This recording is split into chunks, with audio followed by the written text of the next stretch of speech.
యెషయా గ్రంథము 44:26 పాడైన స్థలములను బాగు చేయవాడను నేనే.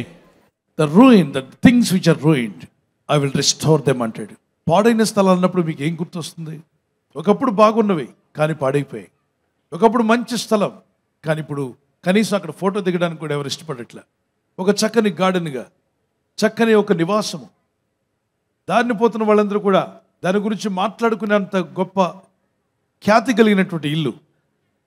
ఆ ఇల్లును మీరు చూసారా? ఆ గార్డెన్ మీరు చూసారా? అంటే నీ గురించి ఒకప్పుడు 10 మంది మంచిగా మాట్లాడుకుని ఉండొచ్చు. ఆ భవనాన్ని మీరు చూడండి, ఎంత చక్కని భవనం, హంగు ఆర్భాటం ఎంతో బాగుంది. ఆ నలుగురు అక్కడ నిలబడి ఫోటోలు తీసుకోవడానికి ఇష్టపడినటువంటి భవనం, దాని గురించి అందరూ అద్భుతంగా మాట్లాడుకున్నారు. కానీ అదే భవనం ఏమైందో చూద్దాం. ఇక్కడ కనీసం అది భూత్ బంగ్లాలా మారిపోయిందని దాని ముందు నిలబడడం కూడా ఇష్టపడరు. ఒకప్పుడు దీనికి ఉన్నటువంటి ఆ ఖ్యాతి చాలా గొప్పగా ఉండేది. పూర్వ వైభవము, ఇప్పుడున్న వైభవం దానికి తర్వాత రోజుల్లో లేదు. ఆ పాడైపోయిన స్థలాన్ని చూడండి ఒకసారి. ఇప్పుడు దీన్ని ఏమంటారు? పాడైపోయిందా బాగున్నట్ట? త్వరగా చెప్పాలి. పాడైపోయింది. దీనికి వైభవం ఉన్నట్టేనా? లేదు.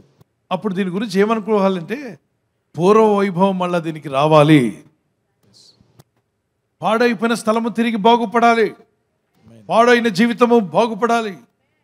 పాడైన కుటుంబం బాగుపడాలి. పాడైపోయిన ఆత్మీయ స్థితి బాగుపడాలి. పాడైపోయిన ఆరోగ్యము బాగుపడాలి. ఏ విషయంలో పాడైపోయినా నేను బాగు చేస్తాను ప్రభు పిలుస్తున్నాడు. My brothers and sisters, listen to me. God is the one who restores your life. God can restore your financial matters. God can restore your family matters. God can restore your family relationships. God can restore anything that is ruined. The devil is the one who ruins things.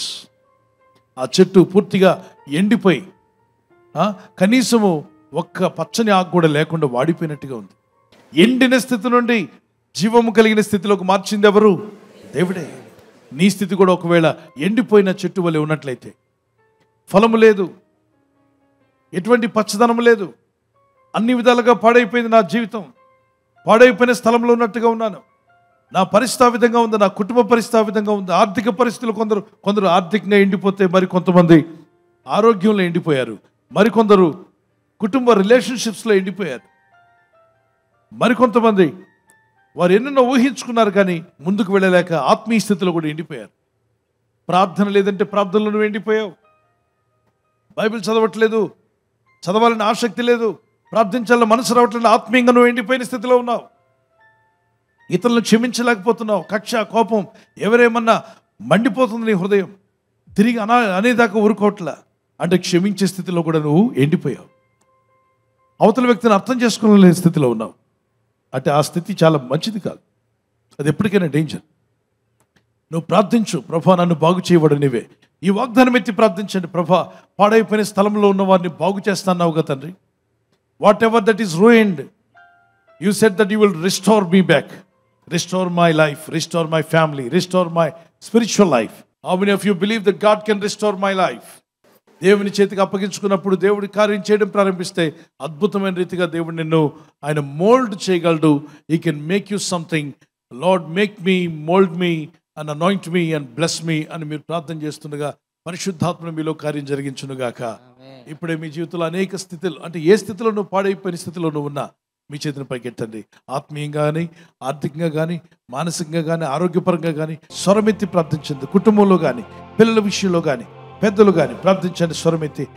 ఈరోజు ప్రార్థిస్తుండగా ఈ వాగ్దానం విని ప్రార్థిస్తున్న ప్రతి ఒక్కరి జీవితంలో ఆయనే మిమ్మల్ని బాగు చేయబోతున్నాడు. ఆయన సన్నిధిలో మీరు బాగు చేయబడతారు. నీ ఆరోగ్యం బాగు కాబోతుంది, నీ మనస్సు బాగు కాబోతుంది, నీ ఆలోచనలు బాగు చేయబడతాయి, నీ కుటుంబం బాగయ్యే రోజు రాబోతుంది. వీరి కుటుంబాలు బాగుపడునుగాక, వీరిళ్ళు బాగుపడునుగాక, వీరి ఆత్మీయ స్థితి బాగుపడునుగాక, వీరి ఆరోగ్యము బాగుపడునుగాక. నీ కనికరం చొప్పున పిల్లలు, పెద్దలు అందరూ కూడా బాగుపడే కృపనిమ్మని ఈ రాత్రి నెమ్మదితో పండుకొని సురక్షితంగా కాపాడబడినట్లుగా నీ అగ్ని కంచి వేసి మమ్మల్ని కాపాడండి. మీ చిత్తములో కొనసాగే కృప అందరికీ దయచేయమని యేసుక్రీస్తు ప్రశస్త నామములో వీరందరికీ చక్కని నిద్ర దయచేసి తెల్లవారు లేచి కృపను మాకిమ్మని క్రీస్తు నామములో అడిగి వేడుకుంటున్నామా పరలోకపు తండ్రి. ఆమేన్. ఆమేన్. ఈ వాగ్దానాన్ని మీతోనే ఉంచుకోకుండా లైక్ చేయండి, షేర్ చేయండి. అనేకులు ఈ యొక్క ఛానల్ సబ్స్క్రైబ్ చేసుకోమని తెలియపరచండి. సబ్స్క్రైబ్ చేయని వారు కూడా సబ్స్క్రైబ్ చేయండి. Good night. God bless you.